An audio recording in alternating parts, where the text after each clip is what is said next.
ॐ अज्ञानतिमिरान्धस्य ज्ञानाञ्जनशलाकया चक्षुरुन्मिलितं येन तस्मै श्रीगुरुवे नमः।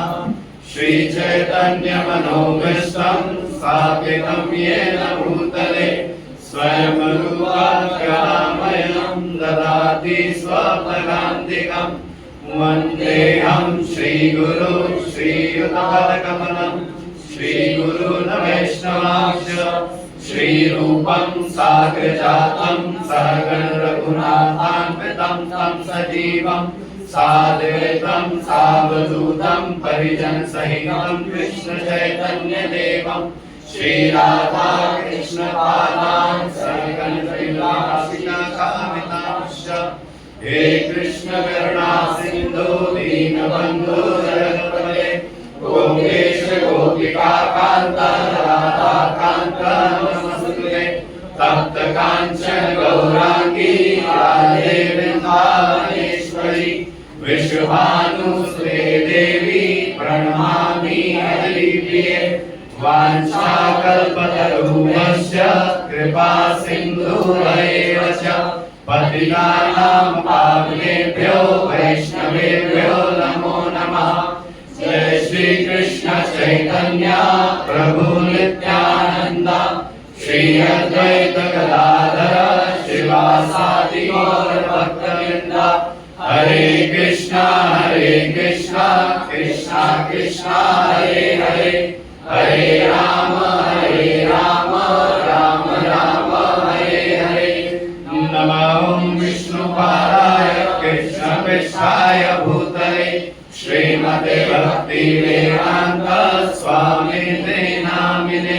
नमस्ते सरस्वती देवे गौरवाणी प्रचारिणे निर्विशेष शून्यवादी पाश्चात्य देशतारिणे।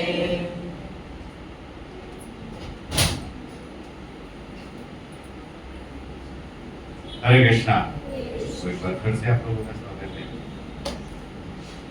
तो काफी समय के बाद आना हुआ है कि टाइम मैनेजमेंट हम दोनों के बीच में बनता नहीं है, दोनों संडे वाले हैं।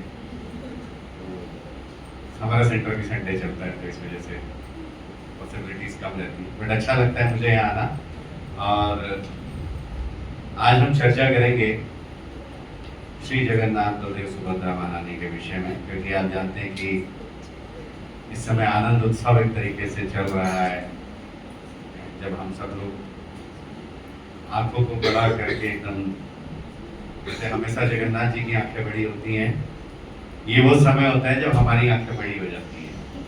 एक 15 दिन से जगन्नाथ जी दिखे नहीं, उसके बाद जब दिखते तो अपने आप देखिएगा। आप रथ यात्रा होगी अभी, तो आप जाएंगे तो आप देखिएगा, जो मैंने बोला इसको याद करके जाइएगा कि जैसे जगन्नाथ जी दिखेंगे आपकी आंखें बड़ी हो जाएंगी देखने के लिए, है ना। तो अभी श्री जगन्नाथ जी की रथ यात्रा आ रही है 16 जुलाई को, मंदिर में ही रथ यात्रा निकलती है इस वक्त के बाद सीधे में, तो आप लोग जा सकते हैं सारे लोग ग्रुप में। तो आज हम चर्चा करेंगे श्री जगन्नाथ बलदेव सुभद्रा महारानी के विषय में। और मुझे बहुत पसंद है वैसे जगन्नाथ जी के विषय में बात करना, क्योंकि जगन्नाथ जी की बहुत विशेष कृपा है मेरे ऊपर कि मैं हर महीने एक बार जगन्नाथपुरी जाता हूँ दर्शन के लिए। कभी कभी उनकी कृपा होती है तो 2 बार भी हो जाता है, बट एटलीस्ट जगन्नाथ जी की कृपा से हर महीने एक बार जाना होता है और हर बार जगन्नाथ जी का रथ बनते हुए देखने का अवसर प्राप्त होता है। हाँ, रथ यात्रा वाले दिन नहीं जाता हूँ, थोड़ा बहुत रश और रहता है, तो बट उनकी कृपा से हर महीने जाना होता है। तो एक अलग प्रेम भी होता है ना, जिससे आप बार बार मिलते हैं, जिसको बार बार देखते हैं और जिसको बार बार सुनते हैं, उसी से प्रेम होता है। आप कभी भी देखिएगा, जिस विषय वस्तु के विषय में आप सुनेंगे, प्रेम हमेशा उसी से होगा। जिसको बार बार देखेंगे वही पसंद आएगा, जिससे बार बार मिलेंगे वही आपको पसंद आएगा। तो जगन्नाथ जी से हर महीने मिलना होता है। पहले बहुत ज़्यादा समय वृंदावन में बीतता था, तो वृंदावन में कम हो गया है, जगन्नाथपुरी में ज़्यादा हो गया। तो बहुत अच्छा लगता है जगन्नाथ जी के यहाँ जाना। तो बहुत से लोगों के मन में प्रश्न होता है, एक सभी कहते हैं कि जगन्नाथ जी जो हैं वो स्वयं भगवान कृष्ण हैं, तो फिर जगन्नाथ कहते क्यों बुलाते हैं? जगन्नाथ जी की आंखें इतनी बड़ी बड़ी क्यों हैं? जगन्नाथ जी का शरीर पूरा क्यों नहीं है? सबसे अलग कोई तरह क्यों लगते हैं? और जगन्नाथपुरी के विषय में हमने बहुत सारी बातें सुनी होती हैं, तो ऐसा क्या है? वैसे तो बहुत से लोगों को पता है कि जगन्नाथ जी का विग्रह कैसे बना, लेकिन मैं एक विशेष कथा आज इसके विषय में आपको बताता हूँ, जो शायद कुछ लोगों को पता हो या हो सकता है किसी को ना पता हो। जब भगवान श्री कृष्ण द्वारिका में रहा करते थे, तो जैसे हम लोगों को भी आता था, हम निद्रा में किसी चीज को कई बार याद करते हैं और फिर हम उसके विषय में बोलने लगते हैं। तो भगवान श्री कृष्ण निद्रा में कई बार रोने लगते थे, कई बार राधा राधा पुकारने लगते थे, क्योंकि उस समय भगवान ने क्या किया था, वृंदावन को छोड़कर द्वारका बसे थे। भगवान वैराग्य के प्रतीक हैं, तो वो के सामने वैसे ही। तो जो महल की दासियां थी जो वहां पर, उन्होंने पूछा कि भगवान इस प्रकार से ऐसा क्यों करते हैं? तो उन्होंने बोला कि इसका उत्तर यदि कोई दे सकता है तो केवल एक व्यक्ति दे सकता है। कौन? रोहिणी, रुक्मणी, रुक्मणी।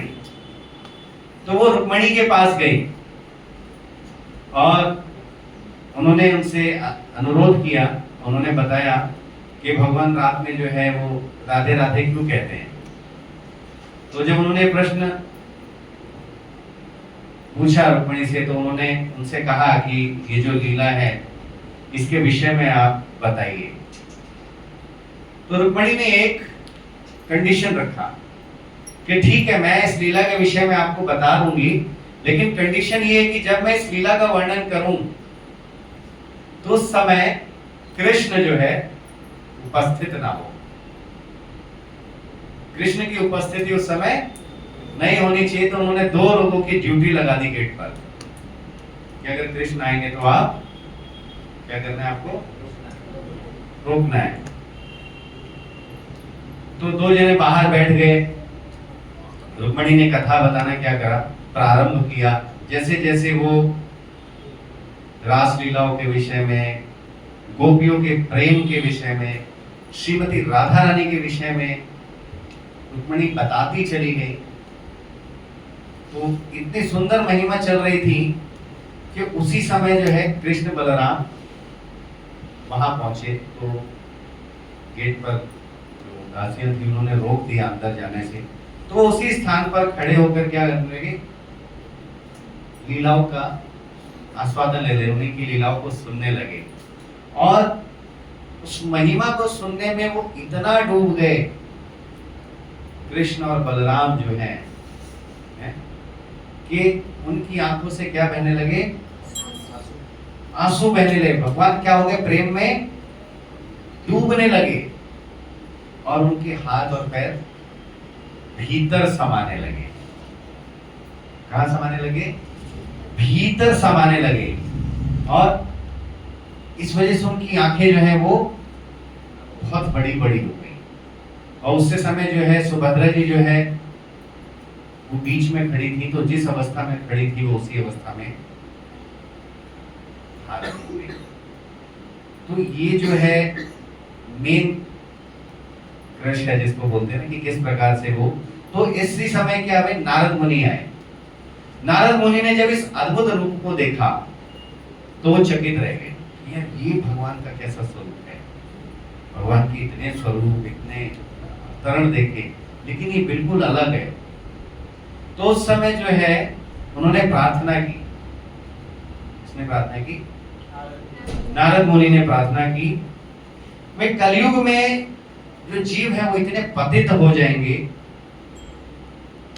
और उस समय उनको आपको देखने को नहीं मिलेगा।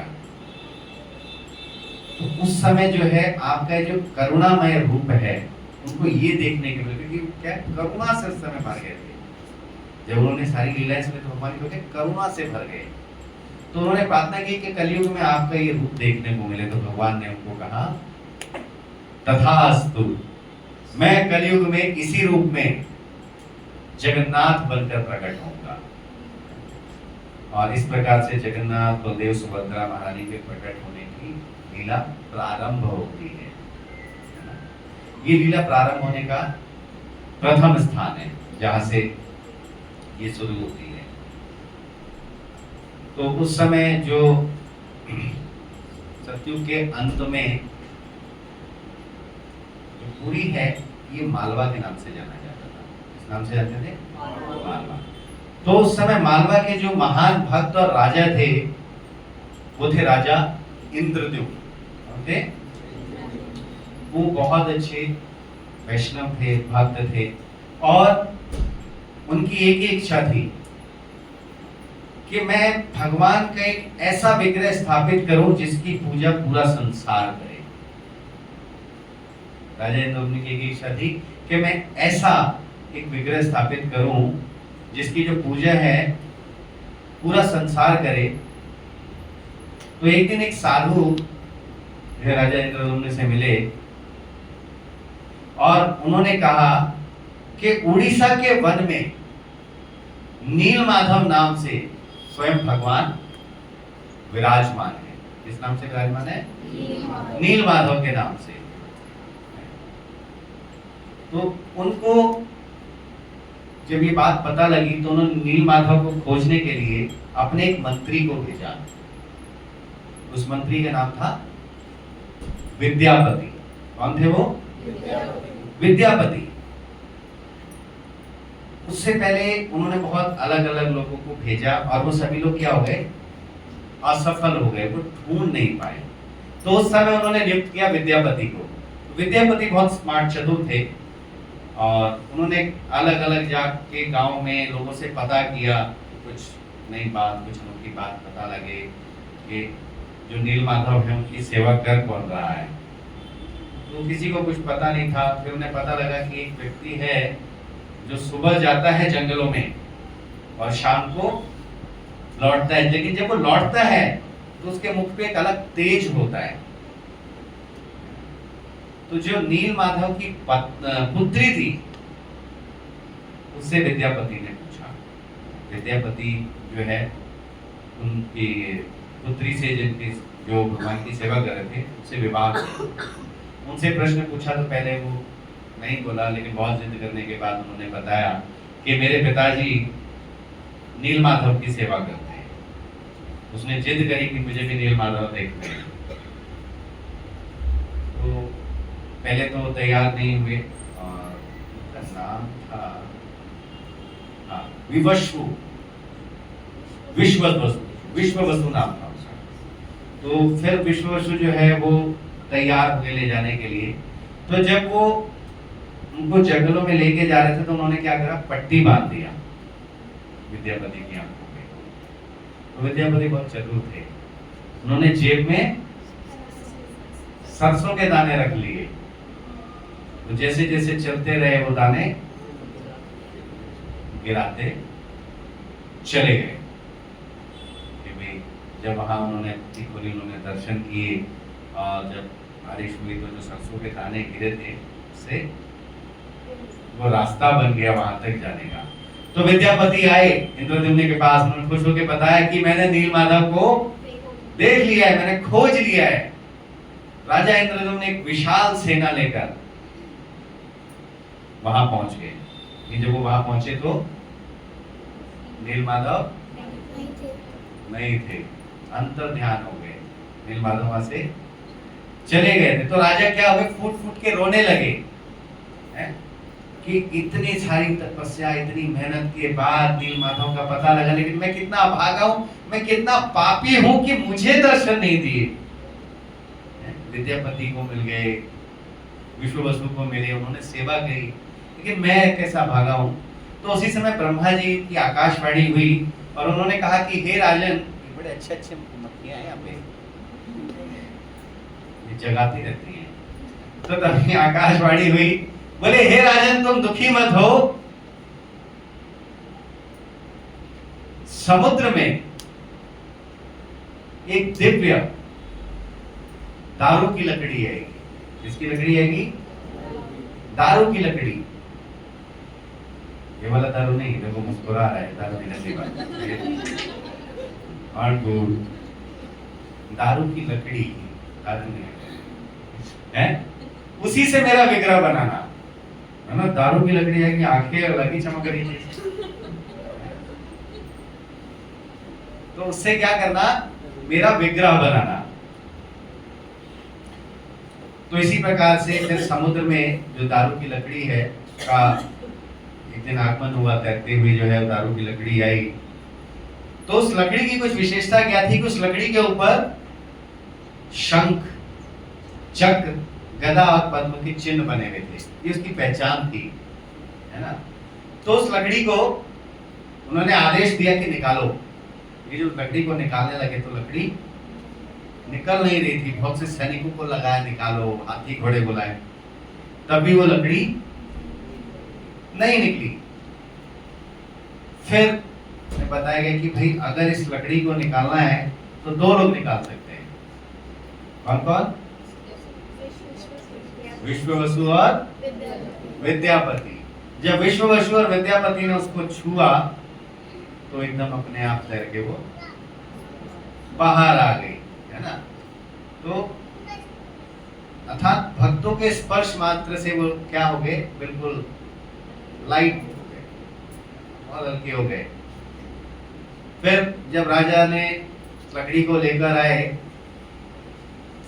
तो उसके विग्रह बनाने के लिए उन्होंने बड़े बड़े मूर्तिकार को आमंत्रण किया, उनको बुलाया इनके विग्रह बनाने। लेकिन जब वो विग्रह बनाने के लिए उन्होंने अपने हथियारों का इस्तेमाल किया तो उस पर चले ही नहीं, टूट गए, बेकार हो गए, चले नहीं। राजा इंद्रदेव फिर रोने लगे, बोले पहले दर्शन नहीं दिए, अब मिले तो बनने को तैयार नहीं है। बहुत दुखी होके रोने लगे। तो उसी समय विश्वकर्मा जी का आगमन हुआ। विश्वकर्मा जी ने एक वृद्ध ब्राह्मण का रूप धारण किया और बोले, हे राजन, तुम चिंता मत करो, मैं इनसे भगवान के विग्रह बनाऊंगा, लेकिन मेरी एक शर्त है कि मैं ये विग्रह एकांत में बनाऊंगा। 21 दिनों का समय, लेकिन कोई भी मुझे डिस्टर्ब नहीं करना। No one should disturb me, keep me alone. बोले ओके। ब्राह्मण अंदर, दरवाजा बाहर से बाहर। तो रोज उसमें कुछ ना कुछ ठक पक आवाज आती थी। क्या आती थी? कैसी? ठक पक। तो अब आवाज क्या आना बंद हो गई। जब आवाज आना बंद हो गई तो चिंता शुरू हो गई। वह बूढ़ा व्यक्ति सिधार गया, क्या हो गया। लेकिन राजा इंद्रदुम्न को तो उसने बोला था कि भाई खोलना नहीं है। तो राजा इंद्रदुम्न की जो पत्नी थी, देखो कुछ और बात पेंडिंग होकर, तो जो राजा इंद्रदुम्न की पत्नी थी गुंडेचा, उसको बहुत चिंता, बोली बूढ़ा अंदर मर और ना गया हो, खोलो। बोले नहीं, उन्होंने मना किया। बोले नहीं खोलो, मर गया तो क्या होगा। बोले नहीं मना, बोला नहीं खोलो। तो व्यक्ति कहाँ हारता है? इधर बहुत ज्ञान है, तुरंत आवाज आता है। अब ठीक बात है, हम भी आते बैठे तो मानना पड़ता है। खोला उन्होंने, जैसे ही खोला भगवान विश्वकर्मा वहां से अंतर ध्यान हो गए, क्योंकि उन्होंने कंडीशन रखी थी कि भाई 21 दिनों तक दरवाजा नहीं खोलना। लेकिन जब वो नहीं माने तो क्या हो गए, अंतर ध्यान हो गए, बड़ा ही गायब हो गए। सामने कौन थे? जगन्नाथ, बलदेव और सुभद्रा। श्री जगन्नाथ बलदेव सुभद्रा महारानी की। लेकिन अधूरे थे। सुभद्रा महारानी के हाथ नहीं थे, जगन्नाथ बलदेव के पैर नहीं थे, ठीक से उंगलियां नहीं बनी। और राजा फिर दुखी। राजा फिर दुखी कि भाई ये हो क्या रहा है। पहले मिले नहीं, मिले तो निकले नहीं, निकले तो बने नहीं। वो ट्रेजेडी चल रही थी उनके साथ। फिर आकाशवाणी हुई और उन्होंने कहा, आकाशवाणी उनके लिए बहुत अच्छी होती थी, हे राजन तुम दुखी मत हो। तो फिर आकाशवाणी में की, हे राजन मैंने जानबूझकर यही स्वरूप धारण किया है। भगवान कह रहे हैं कि ये स्वरूप मैंने जानबूझकर धारण किया है और कलयुग में मैं इसी रूप में पूजा जाऊंगा और मैं सभी भक्तों को अपनाने वाला हूं। इसीलिए जगत का नाथ कहलाएगा, जगन्नाथ। और मैं कोई भी ऊंच नीच, कोई भी अमीर और गरीब नहीं देखूंगा।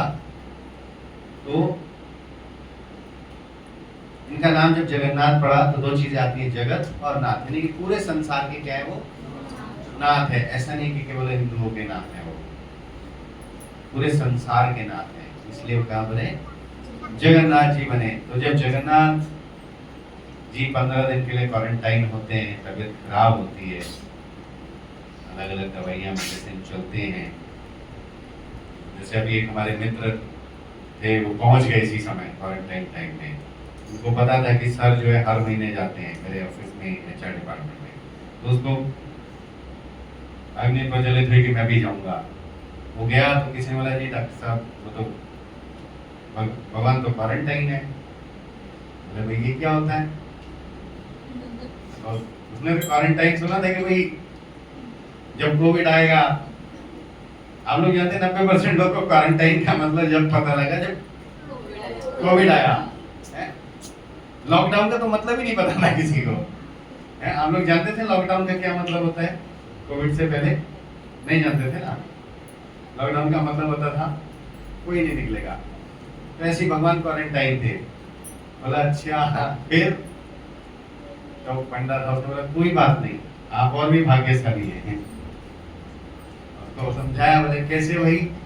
बोले भाई आप तो रिश्तेदार हो भाई, जब कोई बीमार होता है तभी तो आते हैं रिश्तेदार मिलने। तो आप ये समझो कि आप रिश्तेदार हो, भगवान की तबीयत की पूछताछ करने आए। तो खुश हो गया आप। बोले चलो मैं भगवान का रिश्तेदार तो नहीं कर रहा, कहीं से तो तसल्ली हुई। तो जगन्नाथ जी जब इन 15 दिनों तक बीमार रहते हैं, इसके बाद निकलते हैं बाहर और रथ पर आसीन होकर कहाँ जाते हैं? गुंडीचा। किससे मिलते हैं वहां? गुंडीचा में कौन रखी है जी? गुंडीचा कौन है? इंद्रदुम्न की पत्नी। उनके नाम से मंदिर का नाम ही गुंडीचा मंदिर हो गया है ना। तो इन दो मंदिरों को आप ऐसे समझ सकते हैं कि जो जगन्नाथ मंदिर है ये द्वारकाधीश है। तो द्वारका से निकल के भगवान कहाँ जाते हैं? वृंदावन। तो गुंडीचा मंदिर क्या है? वृंदावन है। भगवान जगन्नाथपुरी से वृंदावन जाते हैं रथ पर आसीन होकर, है ना।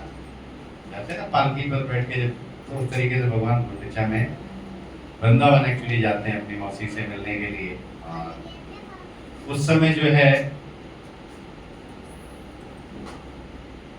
भगवान के 3 रथ बनाए जाते हैं, है ना। तो 3 रथ जो होते हैं, रथ है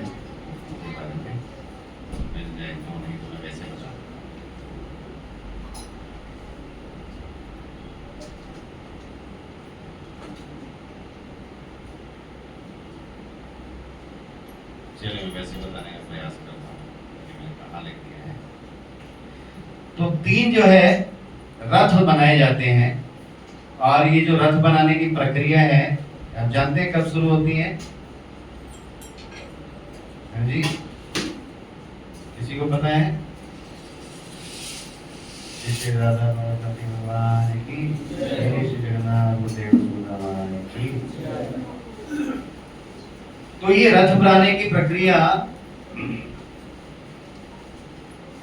अक्षय तृतीया वाले दिन से स्टार्ट होती है। इसके लिए विशेष रूप से लकड़ियों का चयन किया जाता है। उन्हीं लकड़ियों से बनाया जाता है। और रथ को बनाने में बहुत ख्याल रखा जाता है। अगर आप जाएंगे ना रथ यात्रा से 1 महीना पहले, 15 दिन पहले, तो आपको बनते हुए दिखेगा रथ। तो जो जिस रोड से रथ यात्रा निकलती है उसके एक पोर्शन को टेंट लगाया जाता है, पूरा कवर किया जाता है, और सिक्योरिटी आर्म्स वहाँ बैठती हैं और लकड़ियाँ जो है उसके अंदर लाई जाती हैं। लेकिन लकड़ियों के द्वारा इस रथ को बनाने के लिए किसी भी मशीन का इस्तेमाल नहीं होता है। कोई भी मशीन जो है रथ को बनाने के लिए इस्तेमाल नहीं की जाती है, बस कुल्हाड़ी का इस्तेमाल होता है।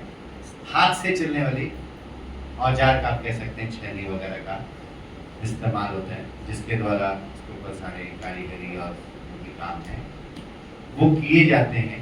और जब ये 3 रथ बनते हैं तो जो जगन्नाथ जी का रथ होता है it is around 45 feet height, 45 feet ऊंचा होता है, और इसमें करीब 16 व्हील्स लगी होती हैं।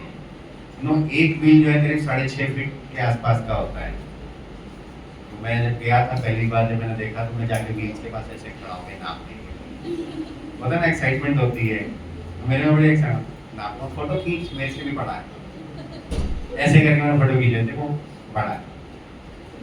तो एक व्हील जो है हमारे साइज से भी बड़ा है। ऐसे 16 व्हील्स जो हैं उसमें लगती हैं। और जो बलभद्र जी का रथ है उसमें 14 व्हील्स होती है, और उसकी हाइट 44 फीट, 1 फीट कम। और तीसरा जो सुभद्रा महारानी का जो रथ होता है उसकी जो हाइट है 43 फीट, और उसमें कितने व्हील्स लगे होते हैं? हाँ जी, 12 व्हील्स लगे होते हैं। और इस पूरे रथ में आप देखते हैं कितना भारी रथ बनेगा। अगर किसी को एक लकड़ी का टुकड़ा उठाने को बोल दिया जाए, उठा पाएगा? और इतने बड़े रथ को बनाने में जोड़ना भी पड़ेगा ना रथ को अलग अलग तरीके से। कहीं भी लोहे की कील का इस्तेमाल नहीं होता है। इस पूरे रथ में एक भी कील नहीं लगी होती है, यानी कि जो अटैचमेंट होता है खांचों के द्वारा एक के साथ एक जोड़ा जाता है, या कहीं कील लगानी है तो लकड़ी की कील लगाई जाती है। फिर कमाल देखिए कि इतना भारी रथ में जो है कैसे टिक जाता है, चलता भी है।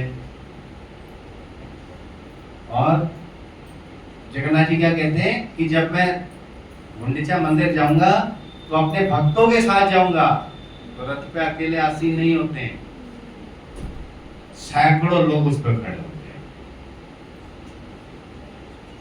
और रथ को कौन खींच रहा होता है किसी को पता नहीं होता है। एक्चुअल फैक्ट तो यही है, आप देखेंगे ना तो रथ को कौन खींच रहा होता है किसी को नहीं पता होता है। जैसे आप लोग यहाँ देखें ना, रथ यात्रा होती है ना अपने यहाँ पे, या शोभा यात्रा होती है, तो रथ आप जोर लगाते हैं उसको खींचने के लिए, कभी करते हैं करते हैं, फिर दूसरा वाले मैं खींच नहीं, फिर खींच कौन रहा होता है उसको?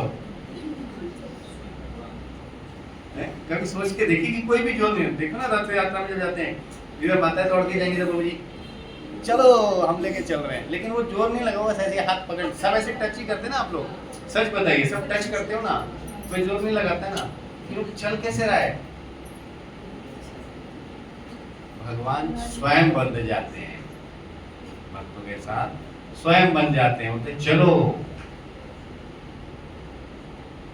वे ले नहीं जाता, उनको खुद जाते हैं। उन्होंने बोला ना मैं आऊंगा, भक्तों को लेके आऊंगा। हम सोचते हैं हम ले जा रहे हैं, अरे पहले ही बोल चुके कि मैं तुम लोग को लेके आऊंगा, तुम कैसे लेके जाओगे?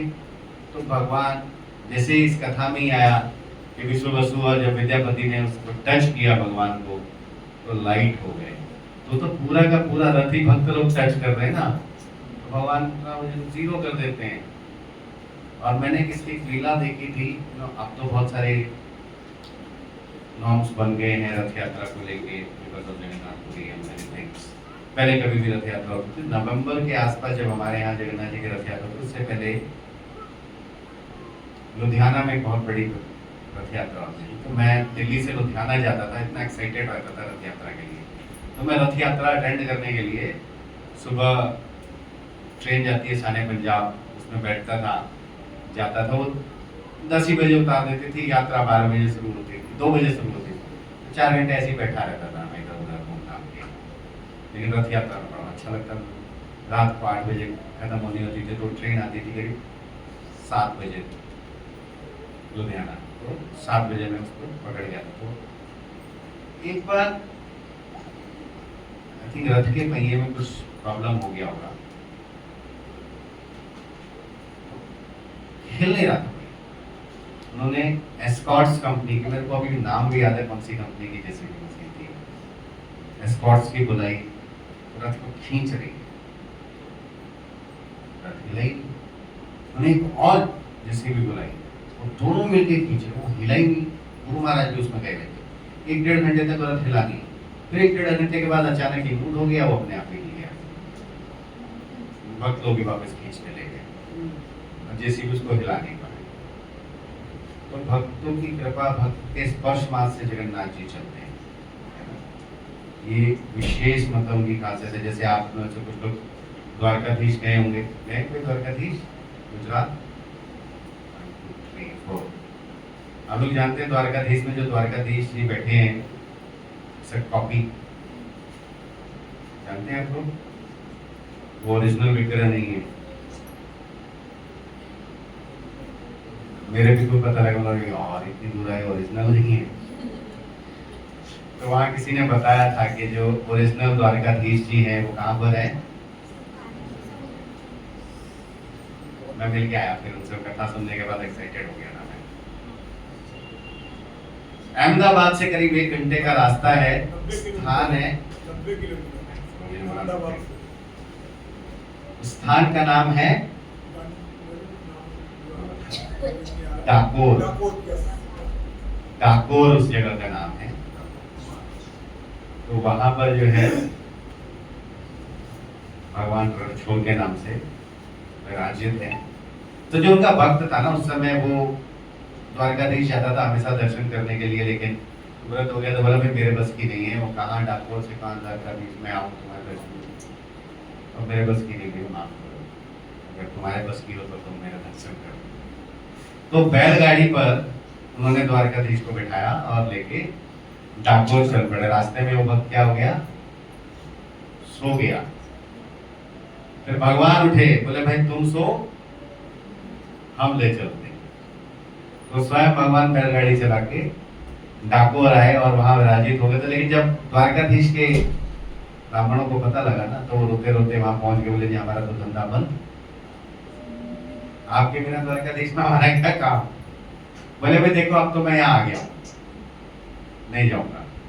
लेकिन हाँ, आज से ठीक 9 महीने के बाद उन्होंने एक तालाब का नाम बताया, वहां से मुझे निकालना तो मैं ठीक इसी रूप में बाहर निकलूंगा। तो जैसे 9 महीने माता के गर्भ में रहते हैं, उसी का पालन करते भगवान ने बोला कि मैं 9 महीने के बाद निकलूंगा। तो उन्होंने 9 महीने वेट किया, लेकिन कुछ दिन पहले 9 महीने से उन्होंने एक्साइटमेंट में बाहर निकाल दिया। तो अगर द्वारकाधीश जी को देखोगे तो उनके यहाँ पर कुछ निशान है, वो सिर्फ इस वजह से पूर्ण नहीं देते, इसका मेन रीजन ये है। तो भगवान इतने दयालु होते हैं। तो ये इस प्रकार से जगन्नाथ जी प्रकट हुए।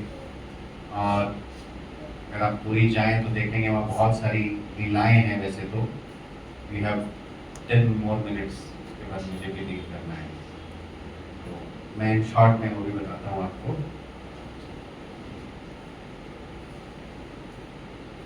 अगर आप जगन्नाथपुरी जाएंगे भुवनेश्वर से, तो रास्ते में आते हैं साक्षी गोपाल। वैसे नाम बता रहा हूँ, कहानी नहीं बताऊंगा, इन शॉर्ट में बता देता हूँ कि साक्षी गोपाल जी ने एज ए एविडेंस, इंग्लिश में बोले तो साक्ष्य के रूप में प्रकट हुए थे एक ब्राह्मण के विवाह के लिए, ठीक है। तो इसलिए साक्षी गोपाल स्टोरी बहुत सुंदर है, लेकिन फिर कभी। उसके बाद हम जब जगन्नाथपुरी पहुंचते हैं तो जगन्नाथ मंदिर की कुछ विशेषताएं हैं, वैसे तो आप लोग जानते हैं, मैं फिर भी थोड़ा थोड़ा वर्णन कर देता हूँ। जगन्नाथ मंदिर का जो गुंबद है, उसकी सबसे पहली विशेषता क्या है? गुंबद की, that is a no flying zone. Understand meaning of no flying zone? कि उसके ऊपर से कुछ नहीं उड़ सकता। Even government has made a rule कि भाई इसके ऊपर से कुछ नहीं उड़ेगा, कोई जहाज नहीं जाता, अगर जाता है तो वो अपने आप ही डायरेक्शन उसका बदल जाता है, तो इसलिए गवर्नमेंट ने उसको नो फ्लाइंग जोन बना दिया। उस गुंबद के ऊपर सुदर्शन चक्र है। उस सुदर्शन चक्र को अगर आप ध्यान से देखेंगे, 360 एंगल, आप कहीं भी खड़े हो जाइए, वो आपके फेस टू फेस नजर आएगा। नॉर्मली तो ऐसे है, तो ऐसे वाले को दिखेगा, ऐसे वाले को। साइंटिफिक लॉ तो ये कहता है ना, इधर से टॉर्च मारोगे तो इधर वाले की तरफ नहीं दिखेगा, इसीलिए आधी दुनिया में अंधेरा, आधी दुनिया में सवेरा होता है। जगन्नाथ जी का ये सिस्टम नहीं है। आप कहीं से भी घूमिए, आप ही की तरफ देखेंगे। के पश्चात उस पे जो ध्वजारोहण होता है, मेरे पास शायद वीडियो 1-2 सेकंड की गई होगी, मैंने बनाया था जब मैं लास्ट टाइम गया था।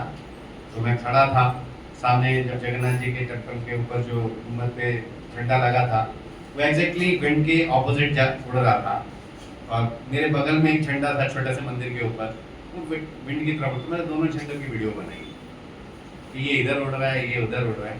तो एग्जैक्टली देखा है ये मैंने कि वो झंडा बिल्कुल हवा के विपरीत उड़ता है। फिर आप जब मंदिर को देखेंगे, पहुंचेंगे, तो जो मंदिर है इसकी परछाई नहीं बनती है। आप खड़े हुई आपकी बनेगी। तो मेरे साथ मेरा असिस्टेंट गया था लास्ट टाइम, मैं उसको रास्ते में स्टोरी बता रहा था, यार सर आप ठीक है, आप खड़े तो आप इस्कॉन वाले हो गए हो, तो तुम भगवान के नाम पर बताने के लिए बोल ऐसी बोल मैंने उसको ऐसे बोल। जब हम वहां गए और हमने देखा, तो वहां पे एक छोटा सा पत्थर रखा था, एकदम चिपका हुआ मंदिर से, बिल्कुल ऐसे चिपका हुआ था। उस पत्थर की परछाई बन रही थी, छोटे से टुकड़े की थी, मंदिर की फिर भी नहीं बन रही। आप जब मंदिर की परिक्रमा करते, अच्छा आप में से किसी ने एकादशी का मंदिर देखा है? कहाँ? हाँ, एकादशी का मंदिर जगन्नाथ जी के अंदर मिलेगा आपको। अच्छा, जगन्नाथपुरी के मंदिर को छोड़ के कहीं देखा है? नहीं देखा ना? नीचे जगन्नाथपुरी में ही है ना। मैं पूछा उसके अलावा कहीं देखा है? उसके अलावा कहीं नहीं। एकादशी भी वहां बैठ के तपस्या करती है, जिसको हम इतना बड़ा त्योहार मनाते हैं, व्रत करते हैं, वही भगवान के एक विशेष रूप से वहां देखने को मिलेगा। जगन्नाथ जी को दिन भर भोग लगता है। देयर इज नो सिस्टम, जब मर्जी होगी तभी गेट बंद करा लेंगे, जब मर्जी होगी तभी खुलवा लेंगे। लास्ट टाइम गए तो वो तो बंद हो रहे इसको पहली बार लाया, वो बंद हो रहे। तुम चिंता ना करो, मैं यहाँ सब कुछ जानता हूँ, जुगाड़ लगाता हूँ। मैं चल पीछे वाले गेट की तरफ, उधर गए, पढ़ना लिखा प्रो इनसाइड 2 पीपल, बोला 2000। मगर बिना दर्शन के जाना ठीक है। अब फिर और आगे गए, मगर चिंता मत करो, और गए 500। तब तक वो सामने से आ गया जिसने 2000 का मुस्कुरा दी। बोले हमको देख के मुस्कुराता है, इनको अंदर नहीं ले जाना है।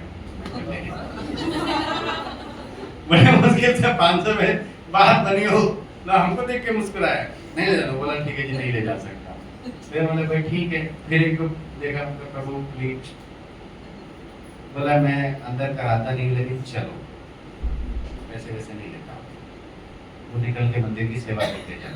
मैं एक काम नहीं करता, ठीक है चलो। ले गया, अपने तरफ से हटा के अंदर ले गया, उसको हाथ जोड़े, 500 रुपये दिया, प्रभु प्लीज, हम कहीं ना कहीं तो दे रहे थे, आप सेवा समझ कर चले गए। अंदर गए, जहाँ से लाइन लगनी थी पास वाली टेम्पल हॉल के बाहर, वहाँ पुलिस वालों ने बंद कर दिया। बोले जी नहीं, जो अंदर हैं वही दर्शन करेंगे, आप लोग जाइए।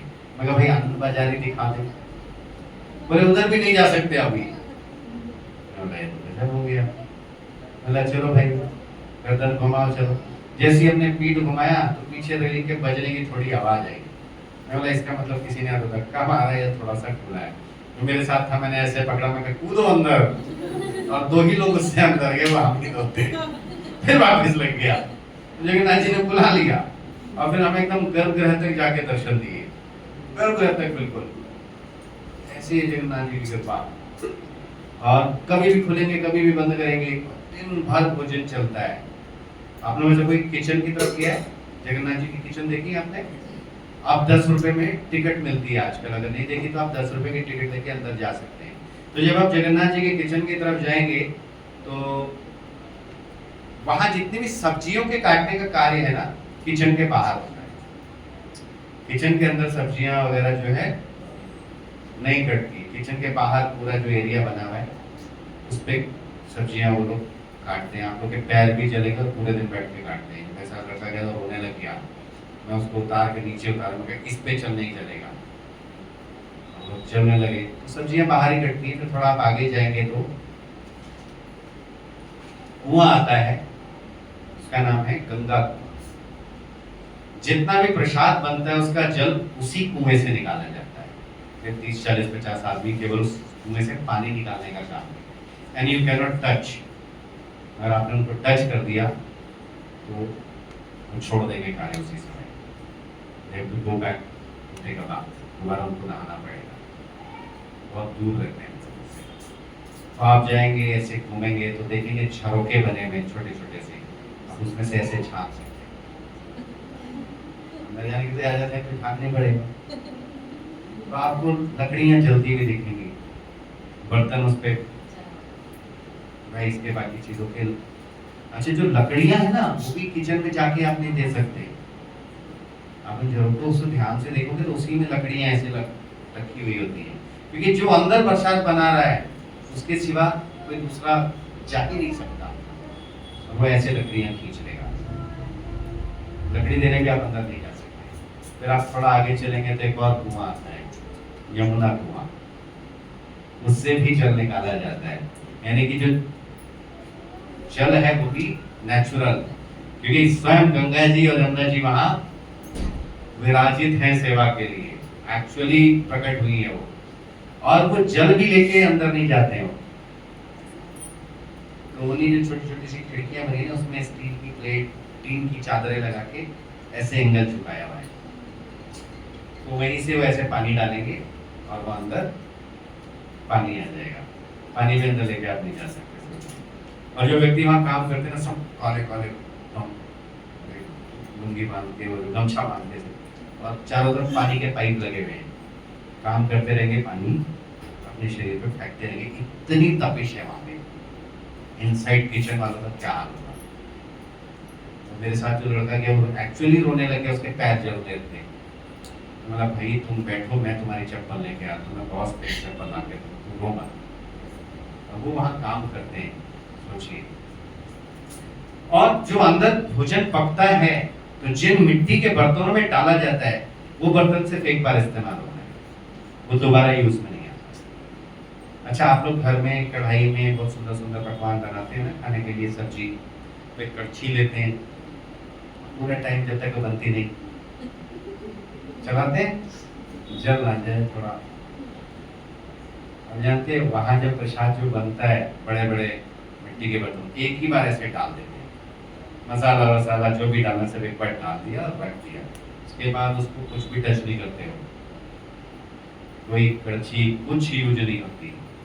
सेम चावल के लिए भी, सब्जी के लिए भी, दाल के लिए भी, और पूरा ऊपर तक भर देंगे, सांस लेने की जगह नहीं होगी उसमें, और कहीं नहीं चलाते। कभी ऐसा नहीं हुआ कि सब्जी कच्ची रह गई, ठीक से पकी ना हो, ऑटोमेटिक कभी अंदर कुछ चलाने का इंतजाम नहीं, अपने आप पकती है। और एक के ऊपर एक इस तरीके से 7 अलग अलग मिट्टी के बर्तन रखे जाते हैं।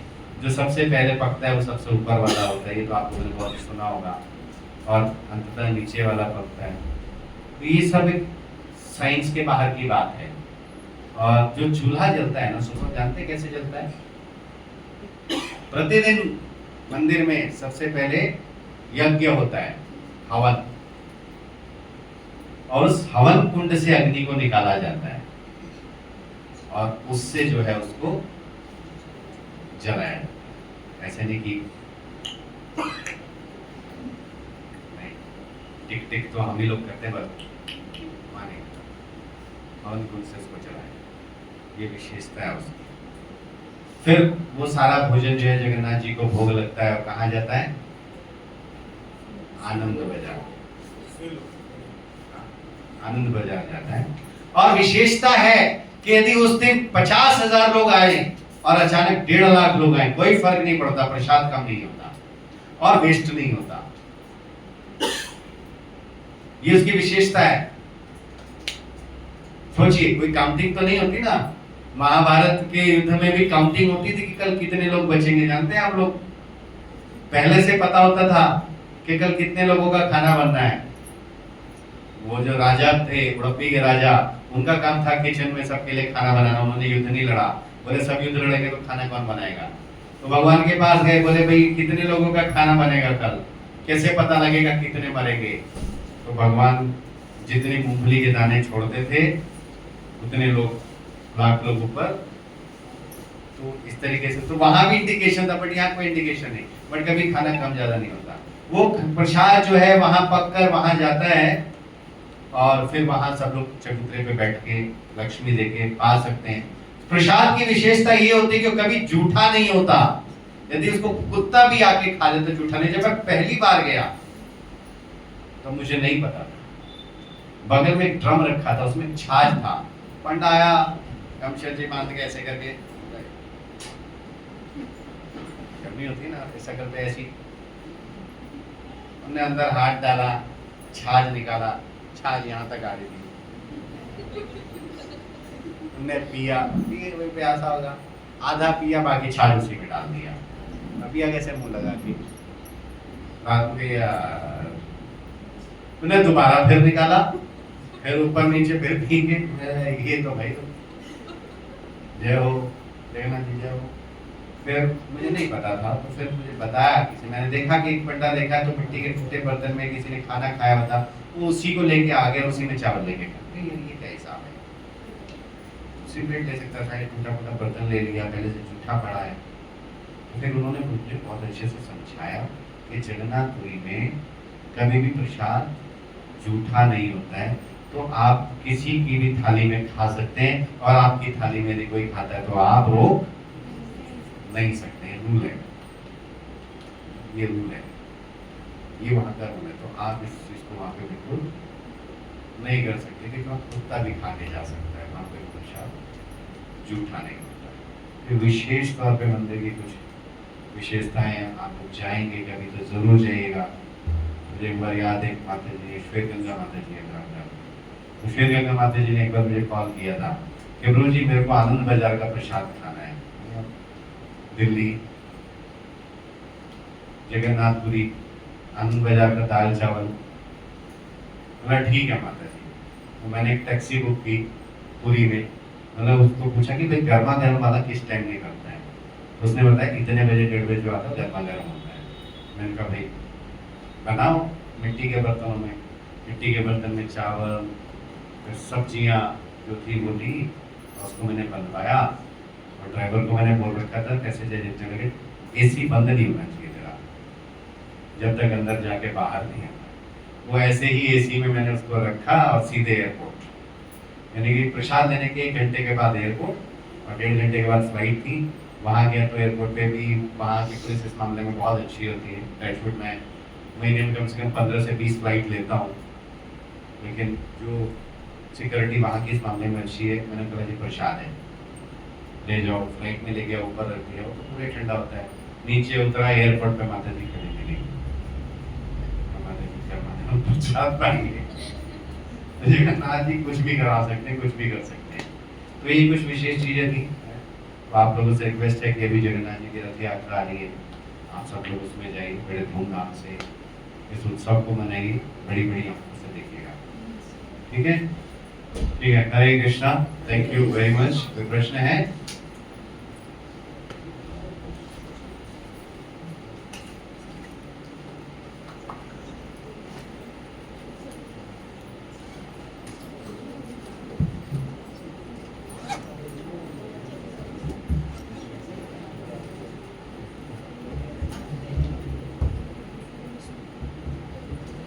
हरे कृष्णा।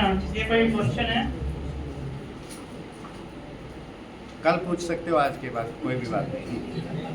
और नहीं पूछ रहे तो मैं कल तो हम प्रभु जी का बहुत बहुत